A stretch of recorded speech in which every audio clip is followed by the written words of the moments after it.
বর্তমান যুগে নারীদের জন্য স্বামীর প্রেমটা কত বোঝানোর জন্য মা ফাতেমার জীবনে এমন কোন আদর্শ নাই যেটা আপনার আমার জীবনে প্রয়োজন নেই। জায়নামাজের মধ্যে মা ফাতেমা কান্দে, নবীজি যাইয়া দেখলো চোখের পানি পড়ে, বন্ধু মা গো কেন আপনি কান্দেন?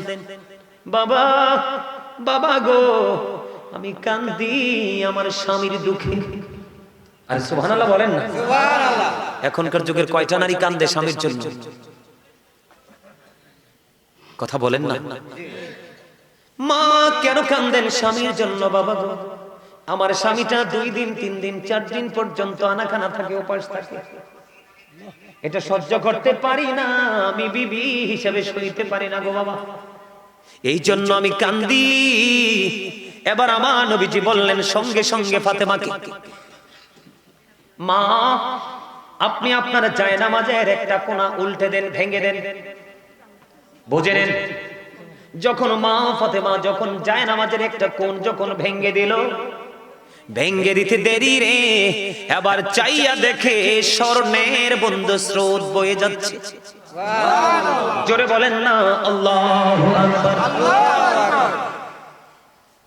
আমার নবীজি একটা ডাক দিয়ে বললেন, মা গো এই স্বর্ণের যে বন্যা বয়ে যাচ্ছে, স্রোত বয়ে যাচ্ছে, আপনি ওখান থেকে ইচ্ছে মতো নিয়ে নেন, আপনার বাড়ি গাড়ি দালান কোঠা যা প্রয়োজন সুখের জন্য নিয়ে যান, তবে এই সুখটা চিরস্থায়ী নয়, এটা অল্প সময়ের মধ্যে ভেঙে যাবে।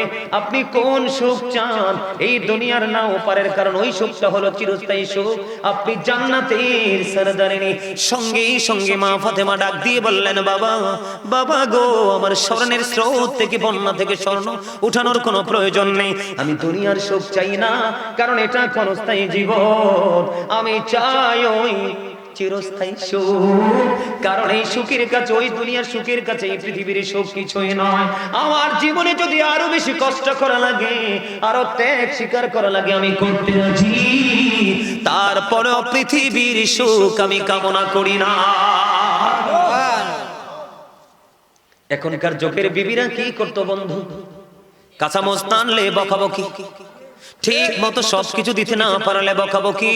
কিন্তু এখনকার বিবিরা জানে না, বিবি যদি মারা যায়, স্বামীর চোখ দিয়ে যদি একটা ফোঁটা চোখের পানি পড়ে, ওই বিবির জন্য জাহান্নামের আগুন হারাম হয়ে যায়।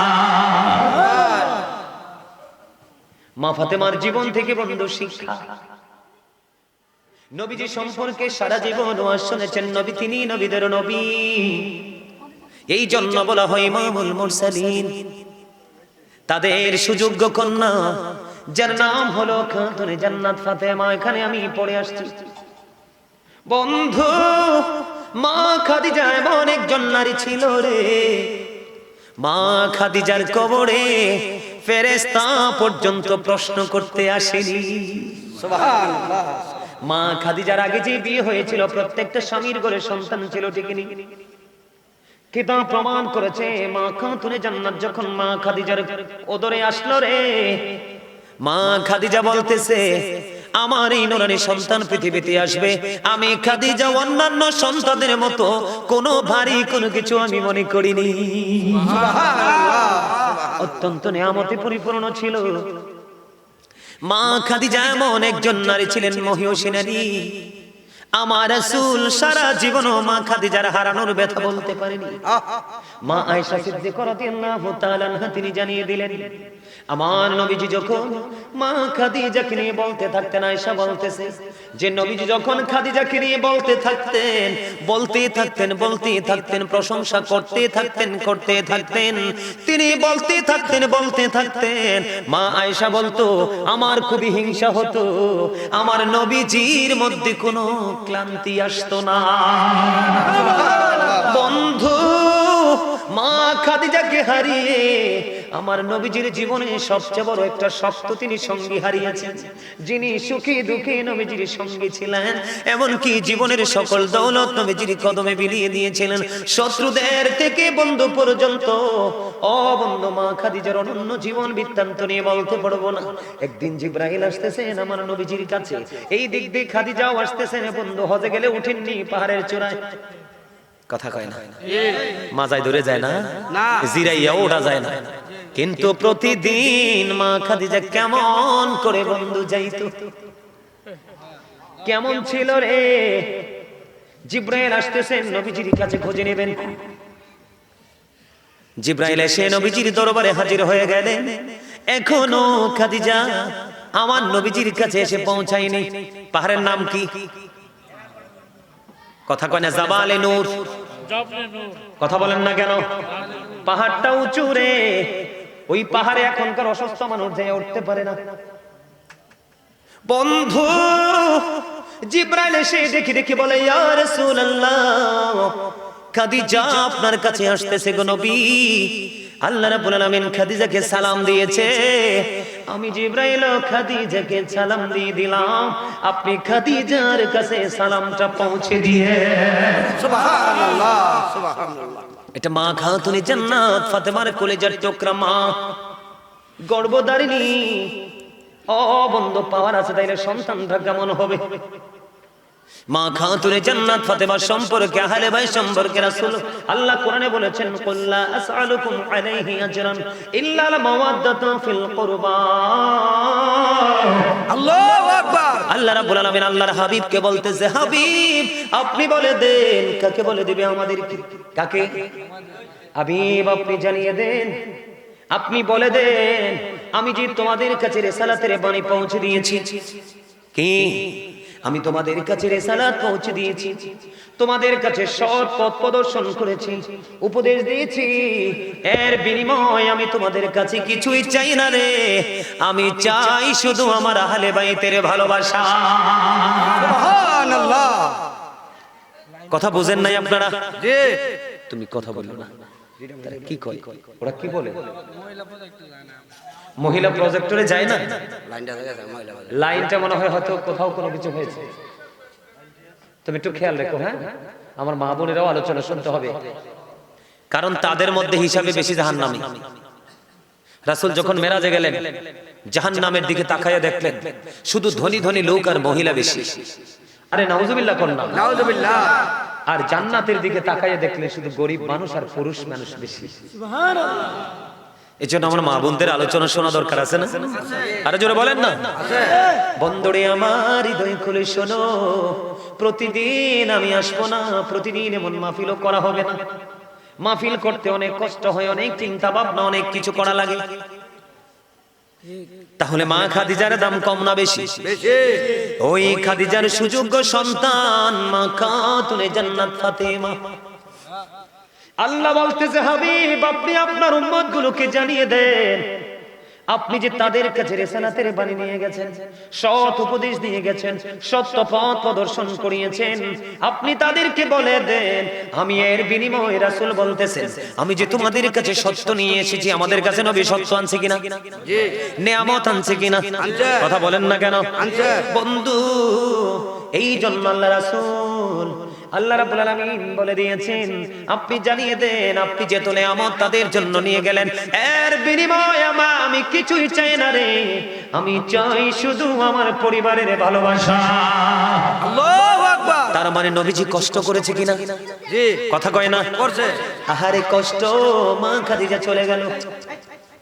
বন্ধু মা খাতুনে জান্নাত ফাতেমা, মা খাদিজা যখন চলে গেলেন বন্ধু, মা ফাতেমা টেনশনে পড়ে গেল। চারিদিকে শত্রু রে, চারিদিকে আমার বাবার শত্রু, সুযোগ পাইলেই ধ্বংস করে দেবে। ও বন্ধু, আমার গায়ের পশম গুলো দাঁড়িয়ে গেছে রে। কেমন প্রেম ছিল বন্ধু, তাদের আদর্শটা কেমন ছিল, আজকে আমাদের মা বোনদের আদর্শটা কেমন?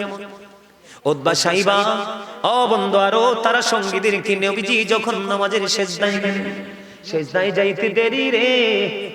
ও বন্ধু, নবীজির কাঁধ মোবারকের মধ্যে পিঠের উপরে জবাই করা উটের সবগুলো নারী বুড়ি উঠাইয়া দিল। জোরে জোরে নাউজুবিল্লাহ। নবীজি উঠতে পারে না, নবীজি বন্ধ উঠতে পারে না। ফাতেমার কাছে খবর চলে গেল, ফাতেমারে কোথায় রে ফাতেমা? উতবা সাইবা তোমার বাবার অবস্থা খারাপ করে ফেলেছে। পাগল পারা ফাতেমা, ছোট্ট ফাতেমা ও বন্ধু পাগল হয়ে গেলেন বাবার প্রেমে, দৌড়ে চলে গেল। আয়েশা দেখে বন্ধু বাবার পিঠের মধ্যে পিতটের নারী বুড়িগুলো তুলে দেওয়া হলো। কান্না থামাতে পারে না ফাতেমা, কলিজা ছিঁড়ে বন্ধু কলিজা ফেটে কান্না আসছে। আর একটু একটু করে ময়লাগুলো সরিয়ে দিল, বাবাকে সেজদা থেকে মাথা ওঠানোর জন্য সহযোগিতা বন্ধ করে দিল। বন্ধুরে আমার, ফাতেমার জীবনী নিয়ে পুরো আলোচনা করতে পারবো না। এটা আহলে বাইতের অন্যতম একজন সদস্য, যাকে বলেছেন নবী উম্মে হাবিবা। ও বন্ধু, আমার নবী বলেছে আমি যে তোমাদের কাছে এত নিয়ামত দিলাম, সত্য রাস্তাটা দেখিয়ে দিলাম, অপরাধ থেকে বেঁচে থেকে জান্নাতি হওয়ার জন্য সকল নিয়ামত দেখিয়ে দিলাম, এর বিনিময়ে আমি কিছুই চাই না রে, আমি চাই শুধু আমার পরিবারের ভালোবাসা। নবীর পরিবারের মধ্যে মা ফাতেমা, হযরতে আলী, ইমাম হাসান হুসাইন রাদিয়াল্লাহু তাআলা আনহু, আমরা তাদেরকে ভালোবাসবো কি বাসবো না? তাদের সে সম্মান করবো কি করবো না? বন্ধু আমার দিকে তাকান, ডান বাম একটু তাকাবেন না, ডান বাম তাকানোর দরকার নাই, যেহেতু লোকাল গ্রাম, আশেপাশ দিয়ে বাচ্চা আসবে, জনে জন আসবে, সাউন্ড দিবে, আপনারা তাকাবেন না, আমার দিকে তাকান। আল্লাহ রাসূল বলতেছেন, আমি মা বোনদেরকে বিশেষ করে মিন করে বলছি, মা গো, ও সিমরের আমার মা বোনেরা, সবাই হৃদয় খুলে শোনো গো। আমার নবী বলেছেন ফাতেমা তো সাইয়্যিদাতু নিসাই আহলিল জান্নাহ। আমার নবীজি বলেছেন mother Fatema is the leader of females in জান্নাহ। আমার নবীজি বলেছেন, ও সিমরাইলের আমার মা বোনেরা, গোটা পৃথিবীর আমার মা বোনদেরকে বলবো, মা ফাতেমাকে তোমরা ফলো করো, কারণ আমার নবীজি জানিয়ে দিলেন মা বোনদের জান্নাতি লিডারিনী সরদারিনী হবে ওই রাসূলের আহলে বাইতের অন্যতম সদস্য মা ফাতেমা। সুবহানাল্লাহ। ফাতেমাকে ভালোবাসতে কে বলেছেন? আল্লাহ। আরো জোরে বলেন না আল্লাহ। খবরটা আল্লাহ রাসূলকে দিয়ে আমাদের কাছে পৌঁছে দিয়েছে। আল্লাহ। আমরা ভালোবাসবো কিনা, জি সম্মান করব কিনা? করব। মা ফাতেমা মন মহিষী ছিল রে। ও বন্ধু একেবারে গরিব, ঠিক কিনা বলেন? কি একেবারে গরিব। মা ফাতেমা যখন বন্ধু রান্না করতেন, কাজ করতেন, যাতা ঘোরাতেন, সব সময় ওনার কলবের মধ্যে থাকতো কন্টিনিউ জিকির। এখনকার মা বোনেরা তো বিসমিল্লাহ বলে না, ঘুমটাই দেয় না। মা ফাতেমার সাথে তাহলে প্রেম হলো না, কথা বলেন না কেন? না। মা ফাতেমা এমন পর্দা করতো রে। ও বন্ধু, পৃথিবীর কেউ ফাতেমারকে একটা নজর দেখে নাই। এমন সুন্দর নুরানি ফুটন্ত ফুল, যেই ফুলের ঘ্রাণ নেবে পৃথিবীর পর্দাশীল নারীরা। এই ফুটন্ত গোলাপের ঘ্রাণ নেবে পৃথিবীর মুমিনা, যারা তাহাজ্জুদ পড়েছে, কোরআন তেলাওয়াত করেছে, 5 ওয়াক্ত নামাজ পড়েছে, কোনদিন স্বামীর কলিজায় আঘাত দেয় নাই। বন্ধু মা ফাতেমাকে নিয়ে আমি কি বলবো? আমার মতো অধম কি বলতে পারি রে? মা ফাতেমা তো যেমন তেমন কোন নারী নয়, যেমন তেমন কোন মহিলা নয়। আজকে আসার সময় পর্যন্ত বন্ধু কিতাব দেখে এসেছি রে, এমন রাত্র মা ফাতেমা নফল নামাজ পড়তেছে বন্ধু, কোরআন তেলাওয়াত করতেছে, খবর নেই। কোরআন তেলাওয়াত করতে করতে বন্ধু পার হয়ে গেছে রজনী, হঠাৎ করে আযানের ধ্বনি শুনতে পায়। সুবহানাল্লাহ। এখনকার মা বোনের স্টার জলসা দেখতে দেখতে রাত পার করে দেয়, ঠিক কিনা বলেন? তাহলে তারা ফাতেমার মতো ফুটন্ত গোলাপের ফুটন্ত হাসি পাবেনি দেখতে? না, তাদেরকে পাবে? পাবে না। ও বন্ধু মা ফাতেমাকে পাবেন, আমার দিকে তাকান। আওয়াজ শুনে শুনে বাড়িতে গিয়ে মা চাচি দাদিদেরকে বলবেন, ফুফুদেরকে বলবেন, খালাদেরকে বলবেন, সারাটা রাত বন্ধু কোরআন তেলাওয়াত করত। আর তিনি নারীদের জানেন আল্লাহ রাব্বুল আলামিন সৃষ্টি থেকে নারীদের একটা সমস্যা আছে শরীরে, প্রতি মাসে কিন্তু একবার হয়। এমন কোন সমস্যা ছাড়া সহজে মা ফাতেমা রোজা ভাঙতেন না। কথা বলেন না কেন? প্রায় প্রতিদিন তিনি বন্ধ রোজা রাখতেন, তাহাজ্জুদ পড়তেন, 5 ওয়াক্ত নামাজ পড়তেন। যখন তিনি কাজ করতেন আল্লাহর জিকির তার সিনায় থাকতো, সারাক্ষণ বন্ধু তিনি ইবাদতের মধ্যে থাকতো। ও বন্ধু ফাতেমা একদিন কান্দে, নামাজের মুসল্লায় বসে বসে কান্দে দেখেন। এখনকার যুগের নারীরা ম্যাক্সিমাম নারীদের অত্যাচারের শিকার স্বামী। কারেক্ট। কথা কান না কেন? স্বামী কি কুত্তার বাচ্চা পর্যন্ত এখনকার নারীরা বলে, থাপ্পড় পর্যন্ত দেয়, দেয় কি দেয় না? আপনাদের সিমরাইলে হয়তো নাই রে, আমার জীবনে কত দেখছি বন্ধু কোমরে কাপড়টা গেঁথে স্বামীকে মেরেছে, টাকার জন্য, পয়সার জন্য, বাবার বাড়ি যাওয়ার জন্য। আবার আমি বলছি না যে পুরুষরাও ভালো, কিছু কিছু পুরুষ আছে বেয়াদব, নিজেরটা ছাড়া বিবিরটা বোঝে না, আছে না নাই? এটা কখনোই বন্ধু সুন্দর দাম্পত্য জীবন হতে পারে না। আমার দিকে তাকান বন্ধু, মা কাঁতুনি জান্নাত ফাতেমা নামাজে বসলো। নামাজে বসে নামাজ তিনি শেষ করলেন। অত্যন্ত গুরুত্বপূর্ণ কথা বন্ধু শুনবেন। তিনি কি করলেন? নামাজের মধ্যে যখন বসলেন, ঠিক নামাজ তোনার শেষের দিকে আমার নবীজি আসলেন। এসে দেখে ফাতেমা কান্দে, দুই চোখ দিয়ে পানি শুধু ঝরঝর করে পড়তেছে, কান্দে, শুধু কান্দে। নবীজি মা ফাতেমার চোখের পানি তো সহ্য করতে পারতো না, কারণ এত বেশি ভালোবাসতো রে। ও বন্ধু, আপনারা জানেন মেয়েকে কেমন ভাবে ভালোবাসতেন, জান্নাতের সরদারিনীকে কেমন ভাবে ভালোবাসতেন। নবীজির কাছে যখন কোনো প্রয়োজনে মা ফাতেমা যেতেন, আমি কি একটু বলবো একটা মজার ঘটনা? আপনার কি বিরক্ত হবে? আমি এই নামাজের ঘটনাটা পরে বলি, তার আগে একটা প্রেমের ঘটনা আপনাদেরকে শোনাবো, শুনবেন? মা ফাতেমার দুটো কলিজার টুকরা আছে, জানেননি আপনারা? আজকে এই গ্রামে, সিমরাইল গ্রামের অসংখ্য যুবকের মাঝে আমি কিছু যুবক দেখতে পাইছি, শুরু থেকে আমার কাছে বসেছো, আমার দিকে পলকহীন দৃষ্টি দিয়ে আলোচনা শুনেছো। যুবক বন্ধু, আমি তোমাদেরকে শুধু যুবক বলবো না, আমি বন্ধু বলে সম্বোধন করলাম। হুজুর কেন গো? কারণ যৌবন কালের আমল আল্লাহর কাছে বেশি পছন্দের। সুবহানাল্লাহ বলেন না? তোমাদেরকে আমি আরেকটা মজার খবর দেই রে। আমার নবীজি আর একটা মজার খবর দিয়েছেন। যুবক যারা যৌবনকালে পা রেখেছো, তোমাদেরকে বলছি শুধু আজকের জন্য নয়। রাসূল বলেছেন আল হাসান ওয়াল হুসাইন সাইয়্যিদা শাবাবি আহলিল জান্নাহ। আমার রাসূল বলেছেন imam Hasan and Husain are the leader of younger people in Jannah. আহারে সিমরাইলের যুবক, কেমন পরিবারে বসে আছো রে? আমার নবীজি জানিয়ে দিয়েছেন, যুবক তোমরা যারা যৌবনকালে রাসূল প্রেমে পড়েছো, নবীর আহলে বাইতের প্রেমে পড়েছো, তাদের আদর্শ লালন করে বাস্তবায়ন করছো। নবীজি বলতেছে রে যুবক শুনে রেখো, আমার নবীজি বলতেছে তোমরা কোনো টেনশন করো না, কাল হাসুরের দিন জান্নাতে তোমরা দেখতে পাবে তোমাদের লিডার হয়ে যাবে, তোমাদের জান্নাতের নেতা হবে আমার কলিজার টুকরা, দুই কলিজার টুকরা ইমাম হাসান হুসাইন ফাতেমার সুযোগ্য সন্তান। সুবহানাল্লাহ। আমি আপনাদেরকে একটা মজার খবর শোনাই বন্ধু, অত্যন্ত প্রেমময়। ইমাম হুসাইন বন্ধু ছোট্ট, ইমাম হুসাইন বন্ধুদের সাথে একটু খেলতে যাবে। যাওয়ার সময় মাকে এসে বললেন, মা গো আমি একটু খেলতে যাই, খেলা শেষ করে আসলে তুমি আমারে আপেল খাওয়াতে হবে। আল্লাহু আকবার বলেন না? সুবহানাল্লাহ বলে। কিন্তু হাদিস শরীফের মধ্যে এসেছে তখন মদিনার কোথাও কোনো আপেল নাই, মদিনার কোথাও কোনো আপেলের ব্যবস্থা নাই। এখন ইমাম হুসাইন এসে বললেন, মা মা গো খেলাটা শেষ করে আসি গো মা, আসার পরে আমারে আপেল দিতে হবে। ওই যে মা ফাতেমা সঙ্গে সঙ্গে বলছেন, যাও বাবা খেলা শেষ করে আসো গো, আমি তোমাকে আপেল দিব। কিন্তু বন্ধু মদিনার কোথাও তো আপেল নাই। ইমাম হুসাইন তো খেলতে চলে গেল। মা ফাতেমা আবার হঠাৎ করে চিন্তা শুরু করে দিলেন, আমি মা কখনো সন্তানের কাছে আমি ছোট হতে পারবো না, মিথ্যাবাদী হতে পারবো না। এখনকার বাবা মা সন্তানের সাথে কত ফাইজলামি করে কি করে না? দেখেন তাদের আদর্শ কি, তাদের থেকে শিক্ষা নেওয়া উচিত আমাদের বাবা মা যারা হয়েছে আমরা। এবার মা ফাতেমা চিন্তা করতে করতে বিভোর হয়ে গেলেন। ওনার ললাটের মধ্যে বন্ধু ঘাম চলে আসলো, দৌড়ে চলে গেলেন।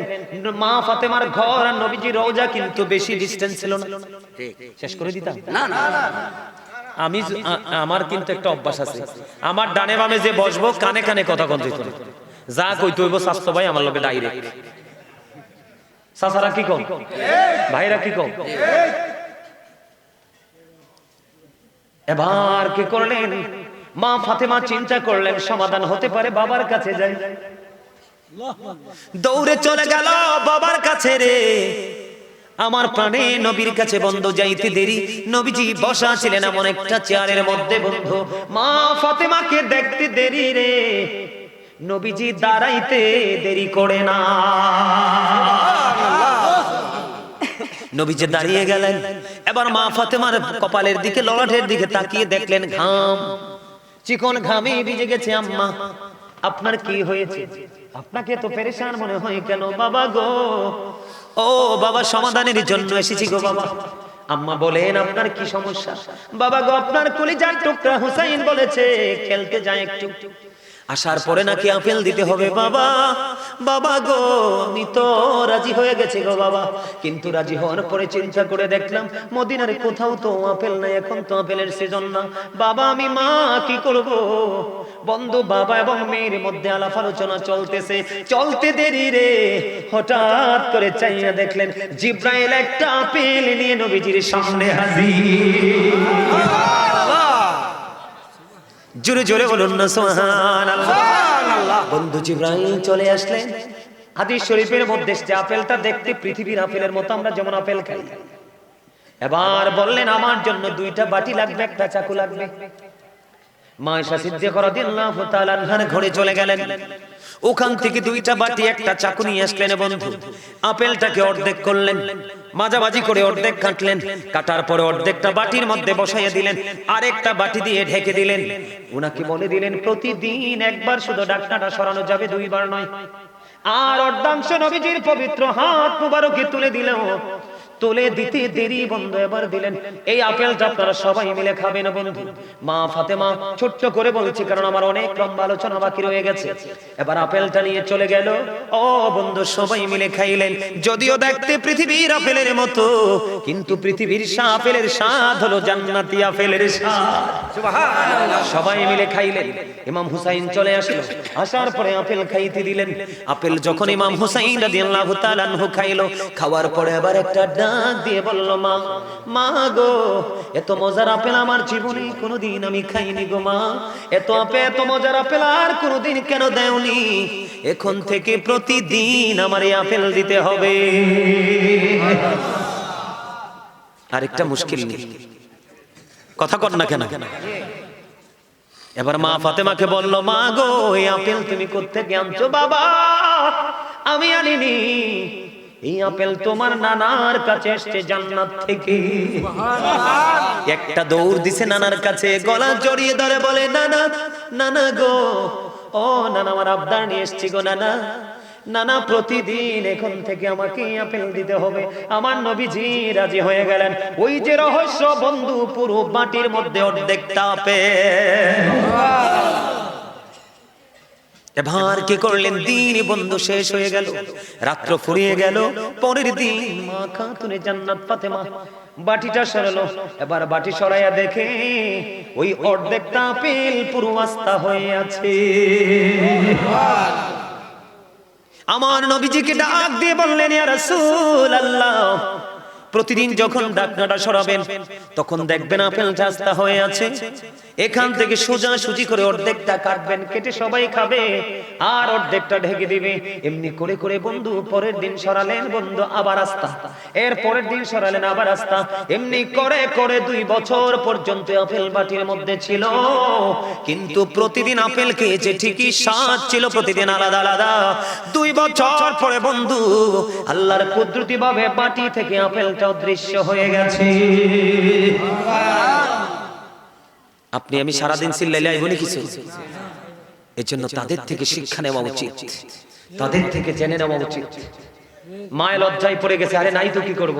কিন্তু এখনকার মা তো একটা সত্যকে, একটা মিথ্যাকে ঢাকার জন্য আরো 1 ডজন মিথ্যা আগে রেডি করে। কথা বলেন না কেন? সন্তান শিখবে কোত্থেকে? আমার কথা কি বোঝেননি?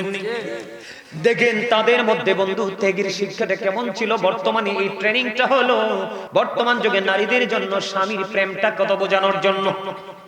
মা ফাতেমার জীবনে এমন কোন আদর্শ নাই যেটা আপনার আমার জীবনে প্রয়োজন নেই। জায়নামাজের মধ্যে মা ফাতেমা কান্দে, নবীজি যাইয়া দেখলো চোখের পানি পড়ে। বন্ধু মা গো কেন আপনি কান্দেন? বাবা, বাবা গো আমি কান্দি আমার স্বামীর দুঃখে। আরে সুবহানাল্লাহ বলেন না। সুবহানাল্লাহ। এখনকার যুগের কয়টা নারী কান্দে স্বামীর জন্য? কথা বলেন না। মা কেন কান্দেন স্বামীর জন্য? বাবা গো, আমার স্বামীটা 2 দিন 3 দিন 4 দিন পর্যন্ত আনাখানা থাকে, উপাস থাকে, এটা সহ্য করতে পারি না, আমি বিবি হিসেবে সইতে পারি না গো বাবা, এই জন্য আমি কান্দি। এবার আমার নবীজি বললেন সঙ্গে সঙ্গে ফাতেমাকে, মা আপনি আপনার জায়নামাজের একটা কোণা উল্টে দেন, ভেঙে দেন। বুঝে নেন, যখন মা ফাতেমা যখন জায়নামাজের একটা কোণ যখন ভেঙে দিল, ভেঙে দিতে দেরি রে, এবার চাইয়া দেখে স্বর্ণের বন্ধ স্রোত বয়ে যাচ্ছে। জোরে বলেন না আল্লাহু আকবার। আমার নবীজি একটা ডাক দিয়ে বললেন, মা গো, এই স্বর্ণের যে বন্যা বয়ে যাচ্ছে, স্রোত বয়ে যাচ্ছে, আপনি ওখান থেকে ইচ্ছে মতো নিয়ে নেন, আপনার বাড়ি গাড়ি দালান কোঠা যা প্রয়োজন সুখের জন্য নিয়ে যান, তবে এই সুখটা চিরস্থায়ী নয়, এটা অল্প সময়ের মধ্যে ভেঙে যাবে। আপনি কোন সুখ চান? এই দুনিয়ার না ওপারের, কারণ ওই সুখটা হলো চিরস্থায়ী সুখ, আপনি জান্নাতের সরদারিনী। সঙ্গে সঙ্গে মা ফাতেমা ডাক দিয়ে বললেন, বাবা বাবা গো, আমার স্বর্ণের স্রোত থেকে বন্যা থেকে স্বর্ণ উঠানোর কোনো প্রয়োজন নেই, আমি দুনিয়ার সুখ চাই না, কারণ এটা ক্ষণস্থায়ী জীবন, আমি চাই ওই চিরস্থায়ী সুখ, কারণ এই সুখের কাছে, ওই দুনিয়ার সুখের কাছে এই পৃথিবীর সুখ কিছুই নয়। আমার জীবনে যদি আরো বেশি কষ্ট করা লাগে, আরো ত্যাগ স্বীকার করা লাগে, আমি করতে রাজি, তারপরেও পৃথিবীর সুখ আমি কামনা করি না। এখনকার যুগের বিবিরা কি করতো বন্ধু? কাঁচা মস্ত আনলে বকাবকি, ঠিক মতো সবকিছু দিতে না পারলে বকাবকি। কিন্তু এখনকার বিবিরা জানে না, বিবি যদি মারা যায়, স্বামীর চোখ দিয়ে যদি একটা ফোঁটা চোখের পানি পড়ে, ওই বিবির জন্য জাহান্নামের আগুন হারাম হয়ে যায়। মা ফাতেমার জীবন থেকে বন্ধু শিক্ষা। বন্ধুরি আমার, এমন ভাবে তার অভাব অনটনের মধ্যে জীবন যাপন করত, তারপরেও পৃথিবীর লোভ লালসা তারা সুখ শান্তি কামনা করে নাই। বন্ধু কিতাব প্রমাণ করেছে, তারা যখন পোশাক পরতেন, মাথা রাখতে গেলে পা উদাম হয়ে যেত, পা ডাকতে গেলে মাথা উদাম হয়ে যেত, এত শর্ট কাপড়ে আবৃত হয়ে স্বামী স্ত্রী জীবন যাপন করেছে। বন্ধু খাবারের যন্ত্রণায় ঘরের মধ্যে পড়ে আছে, নবীজি এসে দেখলেন তারা খাবারের যন্ত্রণায়, খাবারের কারণে কাতর। দেখলেন তাদের পরনে বস্ত্র পর্যন্ত নেই, তাদের অঙ্গ ঢাকার জন্য নবীজির পাগড়ি মোবারক পর্যন্ত তাদেরকে দিয়েছে।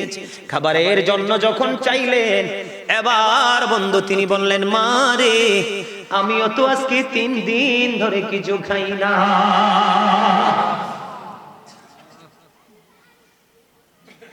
বন্ধুরে আমার, তাদের জীবনী থেকে শিক্ষার কোনো অভাব নেই। স্বামী স্ত্রীর মধুর বন্ধনের কথা বলছি বন্ধু। একদিন হযরতে আলী ঘরে ছোট ছোট ছোট্ট ছোট্ট ফুটফুটি দুটো কলিজার টুকরা সন্তান আছে, ইমাম হাসান হোসেন। তাদের খাবারের কোনো বন্ধু ব্যবস্থা নাই। সারা দিন ঘুরলেন, কোনো কাজের ব্যবস্থা হলো না।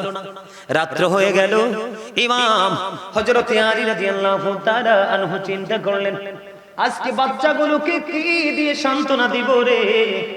কোনো কাজ করতে পারলাম না, একটি দিরহাম উপার্জন করতে পারলাম না। বন্ধু ঘরে চলে আসলো। ঘরে চলে আসার পরে মা ফাতেমার সাথে দেখা হলো। মা ফাতেমা দেখলেন স্বামীর চেহারাটা একটু মলিন হয়ে আছে। কি হয়ে আছে? মলিন, ভারাক্রান্ত হৃদয় নিয়ে ঘরে ঢুকলো। ঢোকার পরে মা ফাতেমা দেখে স্বামীর চেহারা মলিন দেখে সহ্য করতে পারলো না। একটা ডাক দিয়ে বললেন, স্বামী গো, আপনি টেনশন করবেন না, আমার কাছে একটা চাদর আছে। কি আছে? আমার কাছে একটা সুন্দর চাদর আছে, এটা আপনি নিয়ে যান, এটা দিয়ে কিছু খাবারের ব্যবস্থা করে চলে আসেন। সমস্যা? ও আচ্ছা আচ্ছা আচ্ছা। কথা বুঝেননি? আমাদের দেশে এখনকার যুগের বর্তমান সব স্ত্রীরা কিন্তু এমন না, ভদ্রতা অবশ্যই আছে। স্বামী প্রেমিক আছে না? স্বামীকে না খাওয়াইয়া বিবি খাবে না, এমন বিবি আছে না? যদি না থাকতো পৃথিবীও থাকতো। কথা বলেন না কেন? স্বামীর গায়ে আঘাত লাগলে সেই যন্ত্রণা বেশি আঘাত করে, সেই যন্ত্রণা বেশি দেয় বিবিকে, এমন বিবি আছে না? আপনাদের গ্রামে খোঁজে দেখেন আছে। আর ম্যাক্সিমামই কিন্তু স্বামীরে মারতে ধরে, ঝগড়া তো কোনো শেষই নাই। কথা কন না কেন? আমরা যে বাসায় থাকি আর কি কইতাম নি রে, আমরা যে বাসায় থাকি বুঝছেন নি, আমরা যে ইউনিটে থাকি সেই পাশের ইউনিটে একটা বাচ্চা, আমার বাচ্চার চেয়ে ছোট, তা আমার বোন বড়, ওর বাচ্চার প্রায় বয়স 10 বছর। তো বারান্দা দিয়ে বুঝেন না কাছাকাছি তো ইউনিট। তো আমার বোন এই বাচ্চাটাকে প্রশ্ন করছে, বাবু তোমার নাম কি? তুই একটা কুত্তার বাচ্চা। নাউজুবিল্লাহ বলবেন না? এই কথাটা যদিও খারাপ, আমি আপনাদের সামনে বলছি কেন জানেন? আমি কিন্তু সারা দিন এই শব্দটা নিয়ে শুধু গবেষণা করলাম। যখন আমার কাছে আসলো যে ছোট্ট বাচ্চাটাকে জিজ্ঞেস করলো তোমার নাম কি বাবু, সে পাল্টা জবাব দিল তুই কুত্তার বাচ্চা। শব্দটা কি অত্যন্ত বিশ্রী না? কথা বলে সারা দিন আমি গবেষণা করলাম, কোনো উত্তর আমার ব্রেনে আসে না। পরে বিকেলে যখন আমি গাড়িতে উঠলাম, মাহফিলের জন্য রওনা দিলাম, গাড়িতে উঠে তাদের সাথে, ড্রাইভারের সাথে, সবার সাথে বিষয়টা শেয়ার করলাম। আসলে এটা কেন হতে পারে? এতটুকু বাচ্চা এই শব্দটা শিখলো কোত্থেকে? এত নোংরা শব্দ। তখন আমার ড্রাইভার সাহেব বলতেছে, হুজুর আমার কাছে মনে হয় ওরা স্বামী স্ত্রীর মধ্যে কোনো মিল মহাব্বত নেই। আমার কাছে মনে হয় ওদের মধ্যে গরমিল আছে, যেই কোনো বিষয় নিয়ে ওরা ঝগড়া হয়, ওরা আমার মনে হয় স্বামী স্ত্রীকে অথবা স্ত্রী স্বামীকে প্রায় কুত্তার বাচ্চা বলে গালি দেয়। অন্যথায় এই ছোট্ট বাচ্চা কিন্তু কুকুরের বাচ্চা শিকার কথা। মা ফাতেমার জীবন আদর্শের সাথে কিন্তু এই কথাটা আসে। তো এখনকার স্বামী স্ত্রী ভালো না, এই জন্য ছেলেরাও ভদ্র হয় না, মেয়েরাও ভদ্র। বন্ধুরে আমার দেখেন তাদের পাওয়ার, তাদের মর্যাদা কত বেশি বন্ধু। এবার মা খাতুনে জান্নাত ফাতেমা যখন চাদরখানা দিল, স্বামী হযরতে আলী আহলে বাইতের অন্যতম সদস্য, ইসলামের চতুর্থ খলিফা, এবার কি করলেন? তিনি বন্ধু ইহুদির কাছে চাদরটা দিলেন। এক ইহুদির কাছে চাদরখানা দিয়ে ওখান থেকে কিছু দিরহাম নিলেন, নিয়ে বন্ধু খাবার ব্যবস্থা করলেন, খাবার নিয়ে আসলেন। খাবার নিয়ে যখন আসতেছে, মা খাতুনে জান্নাত ফাতেমা বাচ্চাদের জন্য খাবার তৈরি করতেছে। রাত্র যখন গভীর হয়ে গেল, রাত্র যখন একেবারে গভীর হয়ে গেল, গভীর রজনীতে ইহুদির বিবি কি করছেন? আলমিরার মধ্যে বন্ধু মা ফাতেমার চাদরখানা যত্ন করে রাখলেন। মন দিয়ে শুনেননি কথা? আমি বিশেষ করে আজকের আলোচনাটা আমার মা বোনদের জন্য করছি। মা গো, একটু হৃদয় খুলে শোনো, মা ফাতেমাকে যদি পেতে চাও তোমাদের জান্নাতে সরদারিনী লিডারিনী হিসাবে, তাহলে মা ফাতেমাকে তোমাদেরকে ফলো করতে হবে। এবার কি করলেন? মা ফাতেমার স্বামী তো তিনি কিছু দিরহাম পেলেন, এখান থেকে খাবার নিয়ে আসলেন, খাবার জোগাড় নিয়ে ব্যস্ত। ওই দিক দিয়ে ইহুদি যখন চাদরটা নিয়ে গেল, ইহুদির বিবি অন্ধকার রুমের মধ্যে আলমিরার মধ্যে বন্ধু মা ফাতেমার চাদরটা যত্ন করে রাখলো। রাত্র যখন অন্ধকার হয়ে গেল রে, এবার চাইয়া দেখে আলমিরা থেকে, ওই অন্ধকার রুম থেকে নূরের রোশনি যেন বের হয়ে আসতেছে। এবার ইহুদির বিবি একটা ডাক দিয়ে বলতেছে ফ্যামিলির সকল সদস্যকে, ওই রুমে তো আমি কোনো প্রদীপ জ্বালাই নাই, ওই রুমে তো আমি কোনো বাতি জ্বালাই নাই, কেন রে? আমার অন্ধকার রুম থেকে নূরের রোশনি বের হচ্ছে, নূরের জ্যোতি বের হচ্ছে, নূরের আলো বের হচ্ছে। এবার বন্ধু অন্ধকার রুমের মধ্যে চলে গেলেন, অন্ধকার রুমের মধ্যে যাইয়া দেখে রে, মা ফাতেমার ওই নূরানি চাদর থেকে শুধু নূর ঝলমল ঝলমল করছে। এরা কিন্তু ইহুদি, এরা কি ইহুদি পরিবার পুরো বন্ধু আশ্চর্য হয়ে গেল। এই কেমন চাদর? নিশ্চয় এটা কোনো আসমানি চাদর, এটা সাধারণ কোনো চাদর নয়। পুরো পরিবার নিয়ে নবীজির দিকে রওনা হলো। যেই মানুষের চাদরের মধ্যে তো নূর, এই মানুষ না জানি কত নূরানি। হাদিস শরীফের মধ্যে এসেছে বন্ধু, জীবনীতে খুঁজে পেলাম। এবার পুরো পরিবার চলে আসলেন রাসূলের দরবারে, এসে ওই মধুর কালিমা পড়ে মুসলমান হয়ে গেল। এবং যাওয়ার সময় মা খাতুনে জান্নাত ফাতেমার চাদরটা আবার ফাতেমাকে ফিরিয়ে দিয়ে যায়। তাদের গোলামিতে কোনো কমতি নাই, এমনিতে তারা রাসূলের বংশধর, রাসূলের আওলাদ, রাসূলের আহলে ভাই। আমরা তাদেরকে ভালোবাসবো কিনা? তাদের সাথে প্রেম করব কিনা? তাদের আদর্শ লালন করব কিনা? ইহুদি বেঈমান কাফের মুশরিকদের সংস্কৃতিকে বয়কট করব কিনা? করবেন না? আরে মা ফাতেমার পরনের পোশাক দেখে, কি দেখে? দাওয়াত খেতে গিয়েছিলেন এক জায়গায়, দাওয়াত খেতে যাওয়ার পরে মা ফাতেমার পরনের কাপড় দেখে ইহুদি পাগল হয়ে গেছে মহিলা। কই আপনি এই শাড়িটা কোত্থেকে কিনেছেন? এটা আমার লাগবে। কই শাড়ি তো পৃথিবীর কোন বাজারে পাওয়া যায় না, এটা পাওয়া যায় জান্নাতের বাজারে। আরে জোরে বলেন না সুবহানাল্লাহ। কোথায় পাওয়া যায়? কোথায় পাওয়া যায়? কই আমি তো ওই বাজারে যাব। কই বাজারে যদি যাইতে চাও তাহলে তোমার ধর্ম ত্যাগ করে ফেলো। ফাতেমা, ও ফাতেমা, ওই জান্নাতের বাজারটা কই রে? ফাতেমা কই, জান্নাতের বাজার পৃথিবীতে নয়, এটা আল্লাহ রাব্বুল আলামিন ডিজাইন এমন করে সাজিয়ে রেখেছে। তুমি যদি ওই শাড়ি পরতে চাও তাহলে তোমাকে কালেমা পড়ে মুসলমান হতে হবে। মা ফাতেমার ওই শাড়ির প্রেম দেখে রে ও বন্ধু একজন বেঈমান নারী মুসলমান হয়ে যায়। আর আমরা মুসলমান হয়ে মা ফাতেমার আদর্শকে লালন না করে মুনাফিক হয়ে কবরে যাই। এটা কি আমাদের জন্য লজ্জার না? আরো জোরে বলেন না। তাদের পাওয়ার মর্যাদা দেখে। নবীজির একজন দাসীর নাম শুনছেন নি? উম্মে আইমান, যিনি নবীজির প্রস্রাব মোবারক খেয়ে ফেলেছে। শুনেন আপনারা? নবীজির প্রস্রাব মোবারক খেয়ে ফেলেছে। নবীজি কয় এটা নবীজির প্রস্রাব, সে কয় পৃথিবীর শ্রেষ্ঠ নিয়ামত। উম্মে আইমান একজন সাহাবী, মহিলা সাহাবী, নবীজির দাসী। বন্ধু, নবীজির প্রস্রাব মোবারক শুধু খাবার কারণে আমার নবীজি পৃথিবীতে ওই দাসীকে জান্নাতি বলে ঘোষণা দিয়ে গেছে। ওই বরকতময় দাসী উম্মে আইমান তিনি বলতেছেন, হাদিস শরীফের মধ্যে এসেছে বন্ধু, তিনি বলতেছেন আমি একদিন ফাতেমাকে দেখতে গেলাম। ফাতেমাকে যখন দেখতে গেলাম, যাইয়া দেখলাম ফাতেমার ঘরের দরজাটা বন্ধ, ভিতর দিয়ে লক করে তিনি ঘুমিয়ে আছেন। তখন উম্মে আইমান ওই বরকতময় দাসী তিনি বললেন, আমি নজর দিয়ে চায়া দেখলাম ইমাম হোসেন ঘুমাচ্ছে, অটোই তার ধুলনাটা শুধু ঝুলছে। ওই উম্মে আইমান ওই দাসী তিনি বলতেছেন আমি আরো বেশি চিন্তায় পড়ে গেলাম।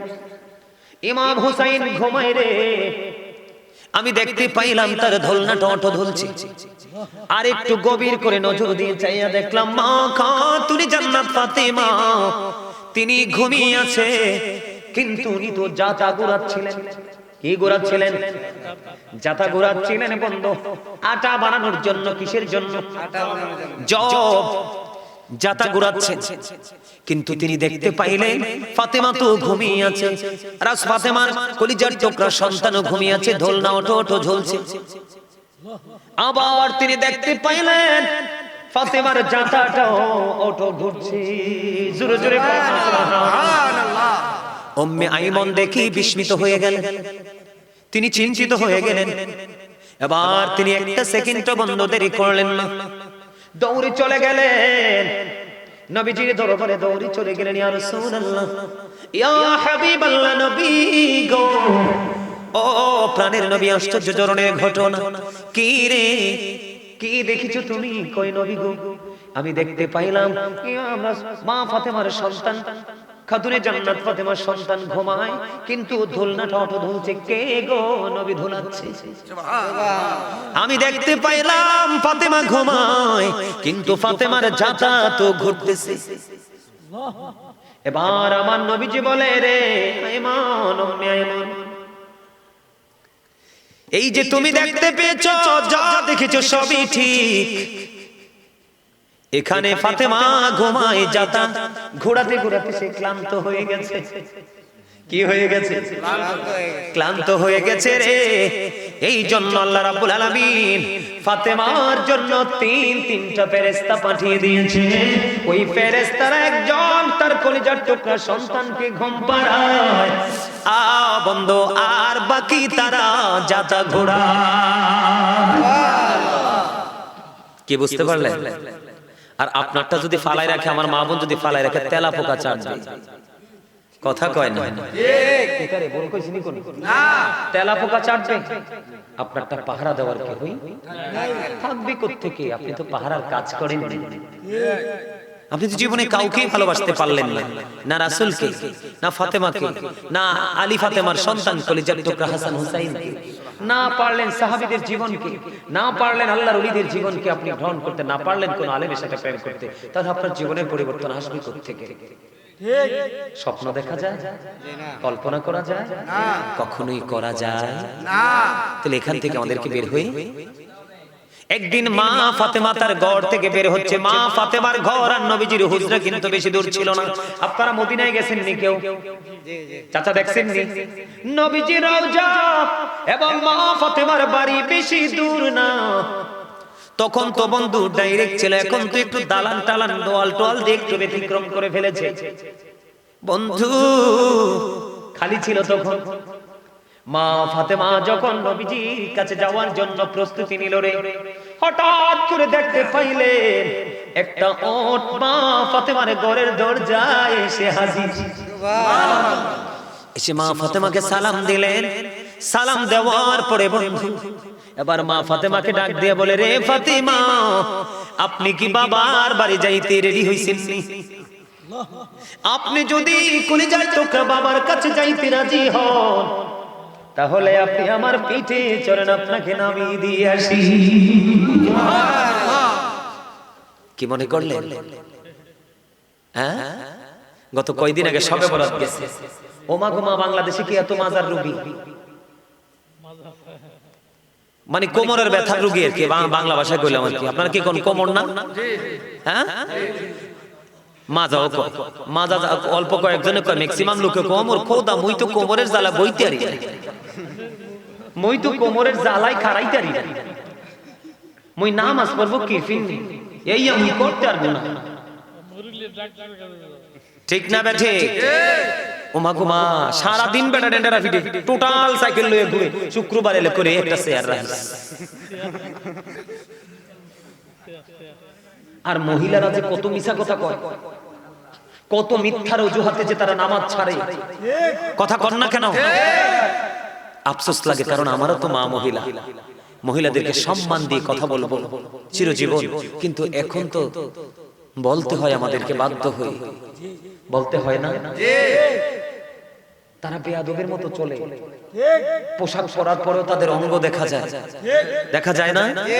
তারা পোশাক পরে তারপরে তাদের শরীর দেখা যায়। নবীজি বলছে, যে পোশাক পরার পরেও তার পোশাক বডি তোমরা দেখবে, তোমরা বলবে এই নারী পোশাক পরিহিত নারী নয়, সেটা ল্যাংটা নারী। নাউজুবিল্লাহ। আরো জোরে বলেন না নাউজুবিল্লাহ। নাউজুবিল্লাহ। কোন ওয়াজ করতাম কনসেন্ট? এই যে মা ফাতেমার জীবনী থেকে মুষ্টিময় কিছু তথ্য দিলাম, আপনাদের কাছে কি ভালো লাগছে না? মধুর মতো লাগছে না? আমাদের মা বোনেরা তো এত উপরে পর্যায়ে হয়তো বা যেতে পারবে না, কিন্তু ওনাকে ফলো করে তো আল্লাহর প্রিয় বান্দীদের অন্তর্ভুক্ত তো হতে পারবে। আপনারা যারা স্বামী হয়েছেন, বিবিদেরকে একটু বলবেন যেন 5 ওয়াক্ত নামাজ পড়লেই মা ফাতেমাকে পাবে, যেন কোরআন তেলাওয়াত করে, যেন রাতে উঠে তাহাজ্জুদ, সুযোগ পেলেই যেন তারা রোজা রাখে। আসছে সামনে রমজান মাস, এই রমজানের মাস আমাদের জন্য রোজা রাখা ফরজ। কি ফরজ না? মা ফাতেমা কন্টিনিউ রোজা রাখতেন। আপনাকে আমি কন্টিনিউ রাখতে বলি না, আপনি সুযোগ করে করে রাখবেন। রাজি আছেন তো? সবাই রাজি আছেন না? আমরা সবাই রাজি আছি তো? কথা বলেন না আরো জোরে। সম্মানিত উপস্থিতি, ও মা কি ধারি গড়ি এত তাড়াতাড়ি হাঁটে। আমি স্টেজে উঠলে জন লাগে, গড়িটাও আমার লগে 2 নাম্বারই করে। স্টেজে উঠলে দৌড়ে টাইম চলে যায়। এটা কি উচিত কথা? আসলে পবিত্র সময় এমনিই চলে যায়। যারা জান্নাতে যাবে তাদের সময়ের খবরও আমি আমার মা বোনদেরকে বলবো, তারা যখন মা ফাতেমাকে ফলো করে জীবন যাপন করবে, তারা মুমিনাদের অন্তর্ভুক্ত হয়ে যাবে। আল্লাহ রাব্বুল আলামিন তাদের জন্য জান্নাতে খাবার বরাদ্দ করে দিবে। আরো জোরে করুন না। এই আপনাদেরকে বলি, আপনারা যারা পুরুষ লোক, আমরা যারা পুরুষ মানুষ, আপনাদেরকে বলছি, আপনারাও চলার পথে অনেক হিসাব করে চলবেন। কারণ পুরুষদেরও কিন্তু, বর্তমান যুগের পুরুষদেরও কিন্তু অপরাধের শেষ নাই। আছে। আগের যুগের পুরুষদের তুলনায় এখনকার পুরুষরা অনেক খারাপ। অনেক খারাপ না? চাল চলনের দিক দিয়ে, পোশাক আশাকের দিক দিয়ে, কথাবার্তার দিক দিয়ে, সামাজিক বন্ধনের দিক দিয়ে, একজন অসুস্থ মানুষের সাথে আচরণের দিক দিয়ে, মানে সবকিছু মিলিয়ে আগের যুগের মানুষগুলোর কিছুই কি যেন এখনকার মানুষের মাঝে খুঁজে পাওয়া যায় না। এটা কিন্তু আমাদের চরিত্র হলে চলবে না। আমাদের কোনো পরিবর্তন থাকবে না, আমাদের মধ্যে থাকবে শুধু রাসূলের প্রেম, রাসূলের আদর্শ। রাসূল যা করেছেন আমরা তাই তো করব, রাসূল যা দেখিয়েছেন সেই পথেই তো আমরা হাঁটবো। তাহলেই তো আমরা সুন্নি জামাত, আর এই সুন্নি জামাতের জন্যই তো জান্নাত বরাদ্দ। আহলে সুন্নাহ ওয়াল জামাত ইজ দ্য বেস্ট পার্টি। আল্লাহ বলবে গো টু প্যারাডাইস। আহলে সুন্নাত ওয়াল জামাত হলো শ্রেষ্ঠ দল, আর সেই দলকে ঘোষণা বলবে আল্লাহ জান্নাতে যাওয়ার জন্য। সুবহানাল্লাহ বলে। যুবকদেরকে কেন বলছি? যৌবনকালে কিন্তু যুবকরা এখন কিন্তু ইফটিজিং বেশি করে, কথা কয় না? করে না? মেয়েরা স্কুলে যায়, সে তার মতো করে যায়। তোমার কেন পুলের কোরায় দাঁড়াতে হবে? তোমার কেন তিন রাস্তার মোড়ে দাঁড়াতে হবে? যদি বিয়ের প্রয়োজন হয়, দাদি থাকলে নানি থাকলে তাদের সাথে শেয়ার করো, দাদা থাকলে নানা থাকলে তাদের সাথে শেয়ার করো। অথবা তোমার দাদা নানি কেউ নেই, ফ্রেন্ড সার্কেল, বন্ধুদের মাধ্যমে বাবা মার কাছে প্রস্তাব পাঠাও। তুমিও কলঙ্কিত হচ্ছ, বাবা মাকেও কলঙ্কিত করছো, অপরাধের বোঝা দিন দিন বেড়েই চলছে। বলো হুজুর হুট করে এখানে কেন আসলে? এখানে আসার কারণ হলো, তুমি যদি তোমার এই চক্ষু দুটোকে যদি নিম্নগামী করে চলতে পারো, রাসূল বলেছেন যে ব্যক্তি জীবন ভর তার চক্ষুটাকে নিচু করে জীবন যাপন করতে পারবে, আমি নবী তার জান্নাতের জামিন হয়ে গেলাম। সুবহানাল্লাহ। বলে হুজুর শুধু চোখগুলো নিচু রাখলে এত বড় বেনিফিট? ইয়েস। কেন না? আপনার আমার অন্তরে যত নোংরামি সব আসে, সব কিন্তু চোখ থেকে আসে, কথা কয় না? আপনি যখন চোখে কোনো নোংরা জিনিস দেখবেন, অটো এটা মনের ঘরে এসে ঠাই নেই, আর মনের ঘরে এসে বাসা বাঁধলেই কিন্তু নফসের নোংরামি শুরু হয়ে। এই জন্য রাসূল বলেছে চক্ষুটাকে নিচু করে রাখো। যুবক, তোমাদের জন্য জান্নাতি হুর আল্লাহ বরাদ্দ করে রাখছে। এত সুন্দরী, ওর বডির দিকে তাকাইলে তার শরীরে যে রক্তগুলো চলাচল করে, এটাও তুমি প্র্যাকটিক্যালি দেখতে পাবে। এত সুন্দর হুর তোমার জন্য বরাদ্দ করে রাখছে, একটা দুইটা না, ডজন ডজন। একটা নাম হলো লোভা। একটা হুরের নাম বলছি, কি? লোভা। লোভা নামক হুর, সে যখন অন্ধকার, একেবারে গভীর অন্ধকার রজনীতে মুস্কি একটা হাসি দিবে, তার একটা দাঁত যদি কোনো দিক দিয়ে বের হয়, দুটো ঠোঁটের মাঝখান দিয়ে একটা দাঁত যদি বের হয়, ঠিক দাঁতের গ্লেজে পুরো অন্ধকার রাজ্য থেকে আলোয় ভরে যাবে। সুবহানাল্লাহ। এটা চিরস্থায়ী। এই আমার দিকে তাকাও যুবক, বিয়ে করার পরে বিবির সাথে সংসার করো, এক সপ্তাহ 15 দিন, 1 মাস, 2 মাস, 3 মাস, সর্বোচ্চ 1 বছর, সর্বোচ্চ সীমা তোমাকে 1 বছর দিলাম। 1 বছর পরে কিন্তু আর ভালো লাগবে না, লাগবে? কারণ শরীরের মধ্যে যা তুমি জমিয়েছিলে হয়ে গেছে। এটা কিন্তু লজ্জার বিষয় নয়, এটা জানার বিষয়। কিন্তু তুমি যখন জান্নাতি যুবক হয়ে যাবে, তোমাকে যখন আল্লাহ জান্নাতি বলে ঘোষণা করে দিবে, তুমি যদি অসংখ্য হুরের সাথে একসাথে আলিঙ্গন করো, তোমার যৌবন কমবে না, বরং যতই তুমি আলিঙ্গন করবে ততই বাড়বে। সুবহানাল্লাহ।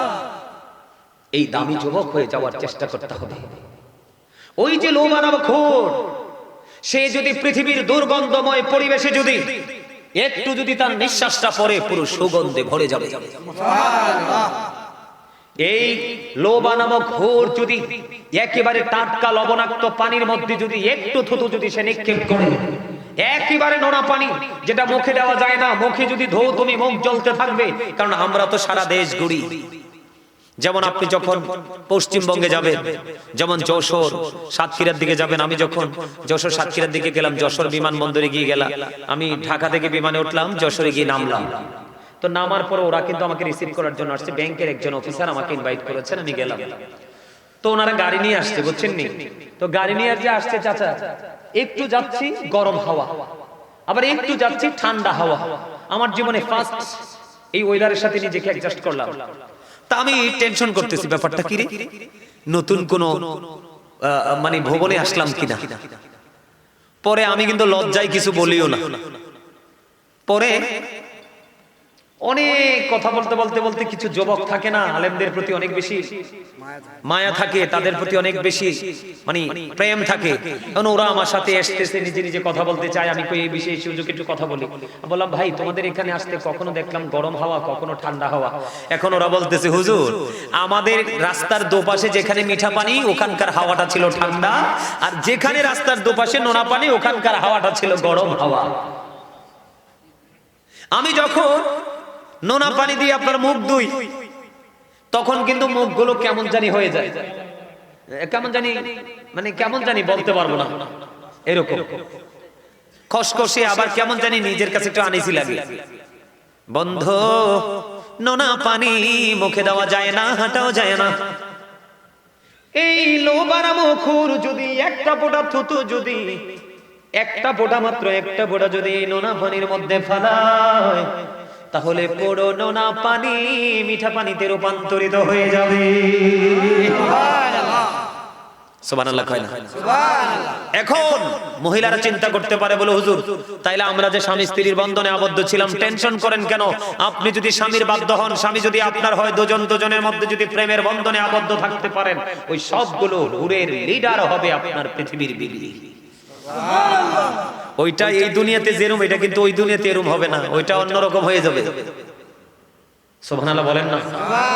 তাহলে উভয়ের মধ্যে থাকতে হবে প্রেমের এক বন্ধন। হযরত আলী এবং ফাতেমা, এবং তারা মাথা ঢাকতে গেলে পা দেখা যেত, পা দেখতে গেলে মাথা ঢেকে দিত। নবীজির পাগড়ি মোবারক দিয়ে পর্যন্ত তাদের গা ঢাকার চেষ্টা করেছে। এত দরিদ্রতার মধ্যে ছিল, তারপরেও ইসলাম, প্রেম, আল্লাহর সন্তুষ্টির কথা তারা ভুলে নাই। তাহলে আমাদের কি এত অভাব আছে? কথা বলে না। আমরা বিশেষ করে বাংলাদেশি মানুষ, আমরা যদি আমাদের কর্ম সক্ষমতাটাকে একটু বাড়াতে পারি, আমরা চিন্তাটা যদি একটু পরিবর্তন করতে পারি, চাচা আসলে কি আমাদের মধ্যে কোনো অভাব নামক শব্দ থাকবে না? আমাদের বাংলাদেশ ছোট্ট দেশ, স্মল কান্ট্রি, ছোট্ট একটা দেশ, কিন্তু ছোট্ট দেশের যে ছোট্ট ভূখণ্ড, মাটির পাওয়ার কিন্তু আল্লাহ অনেক বাড়িয়ে দিয়েছে। এই মিয়া আমেরিকার তারা যে পাওয়ার দেখায়, নাচানাচি করে, আল্লাহ আমাকে কয়েকটা দেশ ঘোরার সুযোগ দিয়েছে, শুধু বাংলাদেশ নয়।